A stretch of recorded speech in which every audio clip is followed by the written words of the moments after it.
کسی کے پیشے اور ماحول کا اس کی شخصیت پر بے حد گہرا اثر ہوتا ہے۔ مانور کی شخصیت بھی اپنے ماحول کی عکاسی کرتی تھی۔ اس کے ماں باپ پھولوں کا کام کرتے تھے۔ مانور خود بھی ایک تر و تازہ گلاب کی طرح تھی۔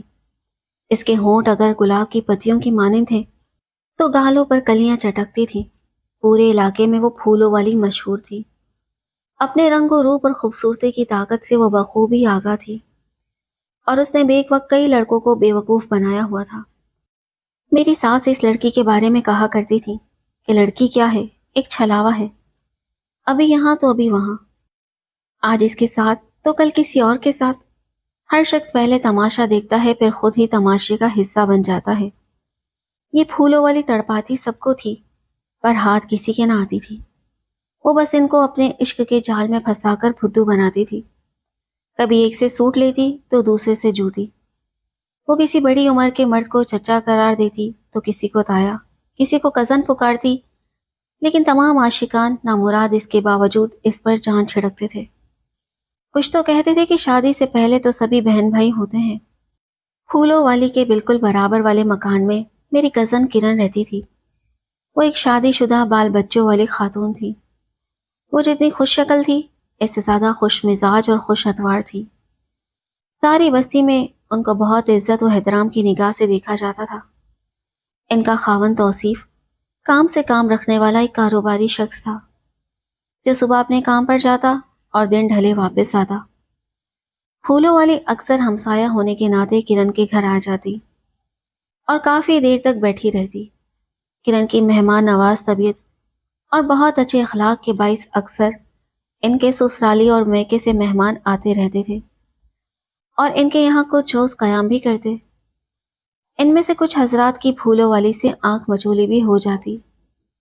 تب وہ ان کے جانے کے بعد کرن کو ان کی باتیں سناتی تو وہ ہنستے ہنستے کرن کا بھی برا حال ہو جاتا۔ اس کو دل پھینک مردوں کے قصے سن کر خوب لطف آتا۔ کام میں اپنی مدد کی وجہ سے وہ پھولوں والی کو اپنے گھر میں بٹھا لیتی تھی، تاہم ساتھ وہ رشتہ دار مردوں کے قصے جو چھپے رستم بنے ہوتے تھے مزے لے لے کر سنتی۔ کبھی کبھی کرن اس لڑکی کو سمجھاتی بھی کہ کیوں زندگی کو مذاق بنا رکھا ہے، یہ کھیل چھوڑ دو۔ تب وہ خاص ادا سے کہتی، واہ اپی، میں انہیں بلانے تھوڑی جاتی ہوں، ان کی جیب میں پیسے اچھل رہے ہوتے ہیں اور یہ مجھ پر خرچ کر دیتے ہیں۔ اور پھر کرن اس کو سمجھاتی اور شادی کر لینے کی نصیحت کرتی تو وہ یہ بات ہنسی میں ٹال جاتی تھی۔ کرن کو بھی زیادہ کھوج لگانے اور بحث کی عادت نہیں تھی، تبھی وہ بھی مسکرا کر رہ جاتی۔ ایک بار ایسا ہوا کہ ہفتے بھر تک پھولوں والی کرن کے گھر نہ آئی۔ تبھی میری کزن کو کسی نے بتایا کہ اس زندہ دل دوشیزہ نے شادی کر لی ہے۔ جب یہ خبر ایک پڑوسن نے آ کر سنائی تو اس دم کرن کے دو سسرالی رشتہ دار بھی وہاں موجود تھے۔ ان میں سے ایک کو پھولوں والی چچا جی اور دوسرے کو بھائی کہتی تھی، لیکن یہ دل ہی دل میں اس پر لٹو تھے۔ جب انہوں نے سنا کہ پھولوں والی نے شادی کر لی ہے تو دونوں حضرات کے چہرے اتر گئے، مکھڑے پر نا امیدی کے سیاہ بادل بھر گئے۔ ان کی یہ کیفیت دیکھ کر ہماری کزن باجی کرن نے جان بوجھ کر ان کو تنگ کرنے کو مسکراتے ہوئے کہا کہ سنا ہے پھولوں والی نے شادی کر لی ہے۔ کس سے کی ہے اس نے شادی، چچا سے یا تایا سے؟ یہ پتہ نہیں، کرن نے جواب دیا۔ اس تمسخر کو سن کر چچا بول اٹھے، چچا سے اور نہ تایا سے، بلکہ ان کے منجلے بھیا سے۔ کرن نے حیرت سے پوچھا کہ کیا مطلب، کیونکہ توصیف کو یہ دونوں منجلے بھیا کہہ کر پکارتے تھے۔ اب ان دونوں نے ایک دوسرے کو گھور کر دیکھا اور دونوں سنبھل کر بیٹھ گئے۔ ان کے انداز سے کرن نے محسوس کیا کہ وہ کچھ چھپا رہے ہیں، مگر اصل بات کیا ہے جسے وہ چھپا رہے ہیں، اس کا کرن کو کچھ پتہ نہ تھا۔ اگلے روز کرن کو جب اصل بات معلوم ہوئی تو اس پر گویا قیامت گزر گئی۔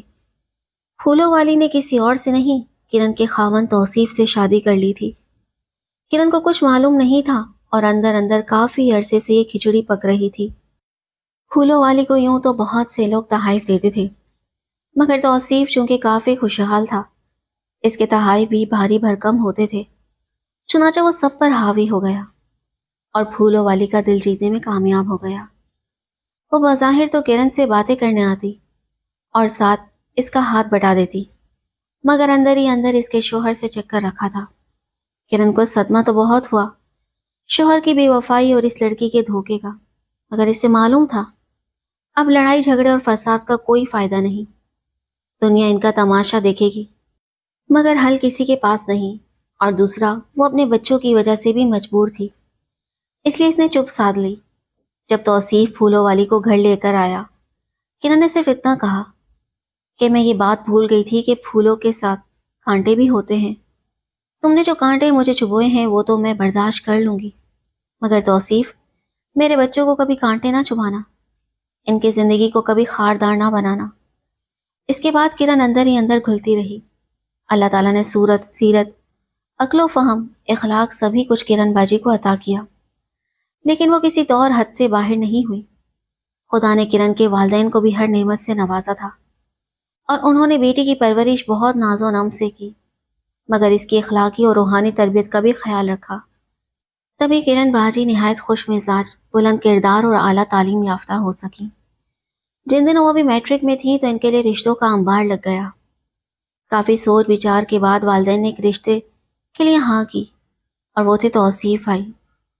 کرن کی شادی نہایت دھوم دھام سے ہوئی تھی، والدین نے ڈھیروں جہیز اور زیور دیا، بلکہ زیورات سے لاد کر رخصت کیا تھا۔ ان کے جہیز میں بہت اعلیٰ معیار کی چیزیں شامل تھیں۔ جب وہ سسرال پہنچی تو توصیف بھائی ایک نہایت محبت کرنے والے شوہر ثابت ہوئے۔ سسرال بھی بھرا پڑا تھا، وہ بہت جلد ہی سب میں گھل مل گئی، اپنے اچھے رویے اور ملنسار طبیعت کی بدولت سب کے دل جیت لیے۔ سب کچھ ٹھیک ٹھاک چل رہا تھا، وہ اپنے گھر میں بہت خوش تھی۔ توصیف اور پھولوں والی کی زندگی پہلے تو بڑی پرکیف اور رنگین گزری، دونوں ہی بہت خوش دکھائی دیتے تھے، لیکن آخر یہ چونچلے کب تک چلتے؟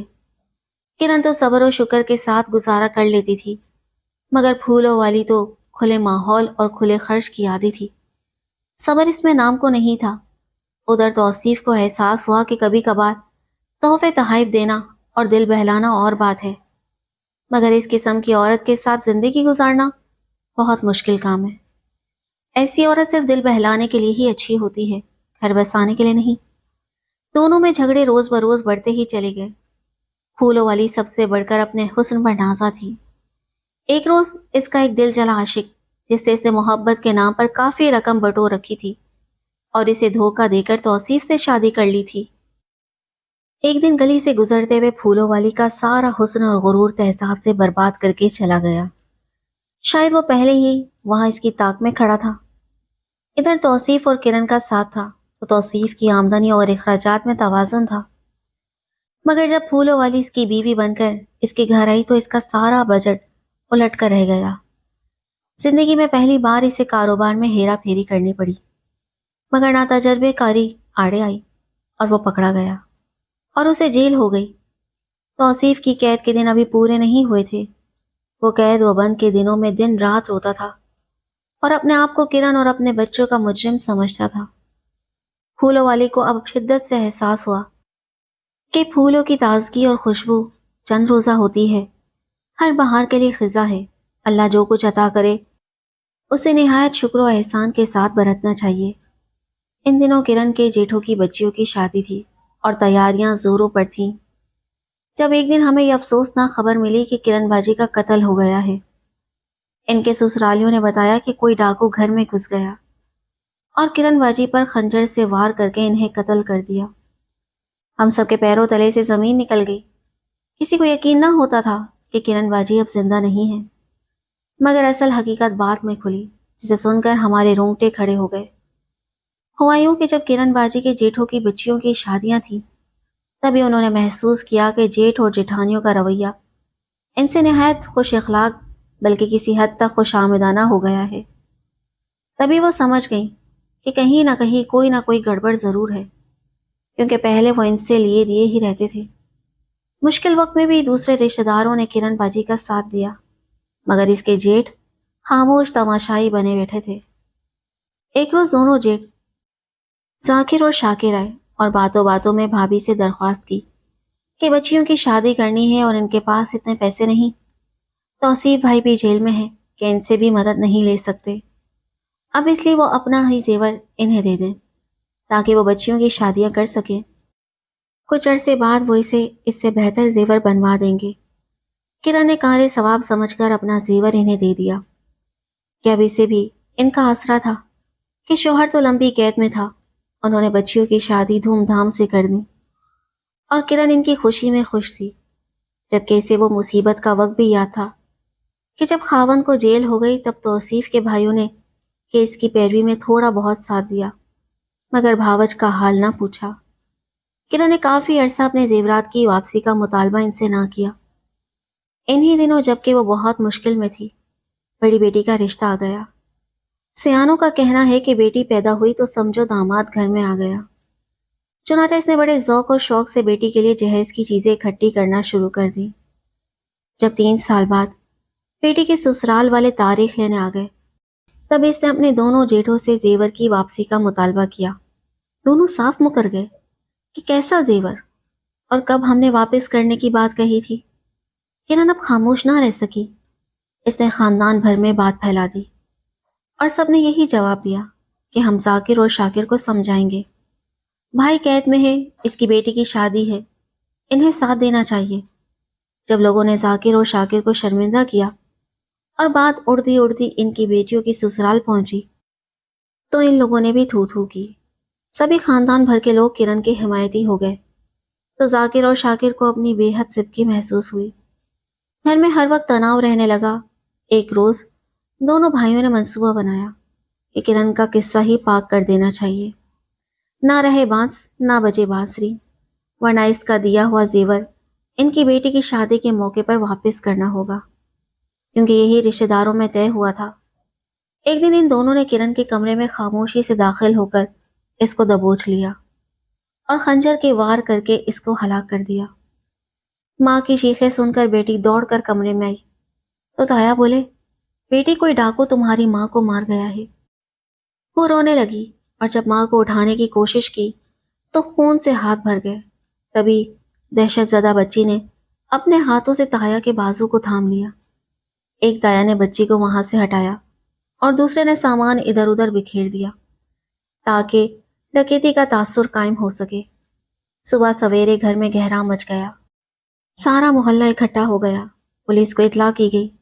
ذاکر اور شاکر کا خیال تھا کہ کوئی روایتی قسم کا پولیس آفیسر آئے گا اور معاملہ دب جائے گا، مگر ایسا نہ ہوا۔ جو پولیس آفیسر تفتیش کے لیے آیا وہ بہت ذہین اور باریک بین تھا۔ اس نے تمام وقوع کا تفصیلی معائنہ کیا اور پھر ذاکر کی آستین پر بچی کے ہاتھوں کے لگے خون کے نشانات کو تاڑ گیا۔ پولیس کی تفتیش سے اس نے سارا معاملہ کھول کر رکھ دیا۔ مقدمہ درج ہو گیا اور ذاکر اور شاکر جیل کی ہوا کھا رہے تھے۔ کرن کے والدین پہلے تو گنگ ہو کر رہ گئے تھے، تاہم انہیں یقین تھا کہ باری تعالیٰ ان کی بچی کے بے گناہ قتل کا بدلہ ضرور لے گا۔ یہ مکافات عمل ہے جو قاتلوں کو بھگتنا ہوگا۔ ذاکر کے سسرال والے سیاسی اثر و رسوخ رکھتے تھے، اس لیے 1 سال بعد ہی دونوں رہا ہو کر شہر میں پھرنے لگے۔ کچھ عرصے بعد ہی ذاکر کی بیٹی، جس کی شادی کے لیے اس نے بھابھی کا زیور لیا تھا، اپنے سسرال میں جھگڑے کی وجہ سے اجڑ گئی۔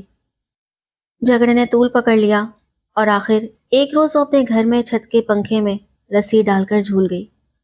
خدا کی کرنی کے شاکر اپنی شادی شدہ بیٹی کو سسرال سے لے کر ذاکر کی بیٹی کے جنازے میں آ رہا تھا جب ان کی گاڑی تیز رفتاری کی وجہ سے سامنے سے آنے والے ٹرک سے ٹکرا گئی۔ گاڑی تباہ ہو گئی اور اس پر سوار تمام افراد شدید زخمی ہوئے اور شاکر کی بیٹی زخموں کی تاب نہ لا کر چل بسی۔ اس حادثے کی وجہ سے دونوں بھائی عبرت کا نشان بنے، جبکہ پھولوں والی کے عشق میں وفادار بیوی سے دھوکہ کرنے کی سزا توصیف نے قید و بند کی تکلیف سہ کر بھگتی۔ بیوی کے قتل کے بعد اس کو رہائی ملی تو اس نے اپنے یتیم بچوں کو آ کر سنبھالا۔ آج کرن کے بچے اعلیٰ مقام پر ہیں، 2 ڈاکٹرز اور 1 انجینئر ہے۔ ان بچوں نے ماں کی لیاقت کا بھرم قائم رکھا اور ہر شعبے میں اچھی کارکردگی دکھائی۔ انسان کو چاہیے کہ وہ اللہ تعالیٰ کی بخشی ہوئی نعمتوں پر قائم رہے اور حد سے گزرنے سے باز رہے، ورنہ نصیب تو بگڑتا ہی ہے، نصیب کی خوشیاں بھی روٹھ جاتی ہیں۔